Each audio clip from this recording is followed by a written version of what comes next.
Brillanti Musicals, kull nhar ta' ħamis fit-8:30 dejjem fuq One.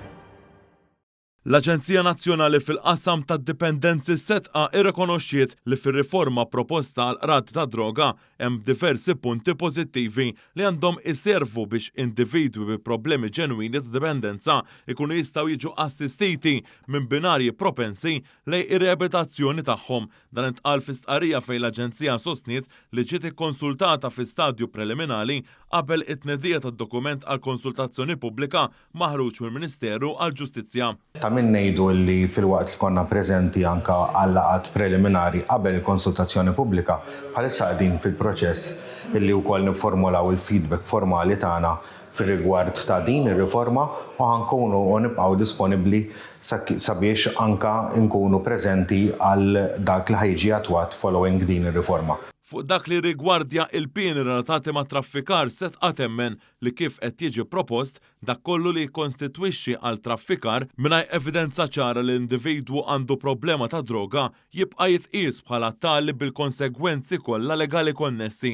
Minnaħa l-oħra l-Aġenzija temmen ukoll li l-ammonti indikattivi kif qed ikunu proposti bħalissa għandhom ikunu inqas minn dak propost ħalli ntlaħaq bilanċ bejn flessibilità ġudizzjarja f'każi ġenwini u bejn id soda għal min jipprova idur mas-sistema bi problema ta' droga. Setqa temmet tajt li qiegħed tikkommetti ruħha biex tibqa' tikkollabora u toffri l-arfin speċjalizzat tagħha f'dan is-settur bi proposti bbażati fuq riċerka, evidenza xjentifika u esperjenzi dawk li jużaw is-servizzi tagħha li f'xi punti oħra f'ħajjithom iffaċċjaw sitwazzjonijiet ta' dipendenza u realtajiet soċjali li dawn iġibu magħhom. L-anaħħari ta' din ir-riforma, fiċ-ċentru ta' din ir-riforma hemm il-vittmi ta' droga u rridu nassiguraw li dawk li huma każijiet ġenwini ta' persuni li huma vittmi u jixtiequ opportunità jirriabilitaw ruħhom jingħataw ċans da mill-liġi tagħna. F'dan it-tant, il-Kamra tal-Avukati ippubblikat il-pożizzjoni tagħha dwar l-istess riforma proposta. Fi stqarrija il-Kamra tal-Avukati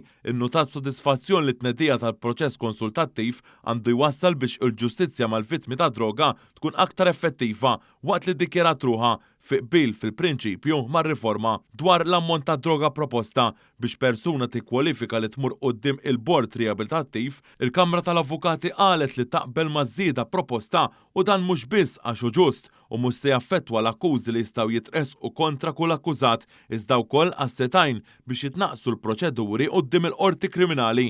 Iż-żewġ fehmiet ukoll jikkontradixxu l-pożizzjoni li ħadet l-Oppożizzjoni bil-kap Bernard Grech jiddikjara li l-White Paper għandha tkun irtirata. Dan wara li pprova jagħti l-impressjoni qarrieqa li bir-riforma proposta għal konsultazzjoni pubblika 500 pillola ecstasy se jkunu meqjusa għal skop personali. Dan gidbitu anke it-Times of Malta permezz ta' fact checker tagħha fil-ħarġa tal-erba'.